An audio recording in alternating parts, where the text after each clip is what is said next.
7. आपल्याला आता काय करायचंय, हे गणित दुसरं गणित बघा या ठिकाणी. हे गणित समप्रमाणाचं आहे का व्यस्त प्रमाणाचं आहे, हे आपल्याला गणित वाचल्यानंतर गणित आपल्याला कळलं की या ठिकाणी जे 600 रुपयामध्ये 15 पेंड्या, आपण जे जनावरांना जे गवत वगैरे जे टाकतो ते 600 रुपयामध्ये 15 पेंड्या, बरं का. ठीक आहे, रुपये म्हणजे या ठिकाणी 600 रुपयामध्ये किती पेंड्या भेटायला लागल्या त्या ठिकाणी? या ठिकाणी भेटायला लागल्या 15 पेंड्या. तर 1280 रुपयामध्ये, ठीक आहे, तर 1280 रुपयामध्ये किती पेंड्या मिळतील? किती मिळतील? किती किती किती साठी घेतला आपण या ठिकाणी x. ठीक आहे, मग आपण तिरकस गुणाकार केला या ठिकाणी.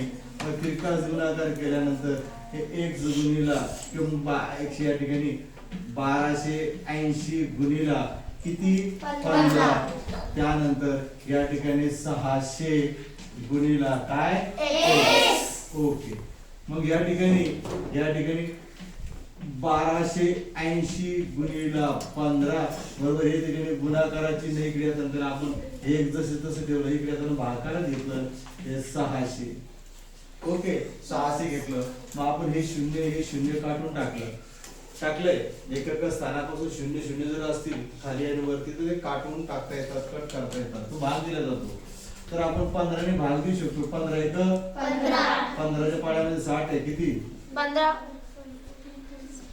15 चौक 60. 15 चौक 60 झाले. पुन्हा डबल आता काही भाग देता येतो का? तू खाली वर बघायचा. 4 ना भाग देऊन बघितलं आपण. 4 1 4. 4 3 12. 4 दुने 8.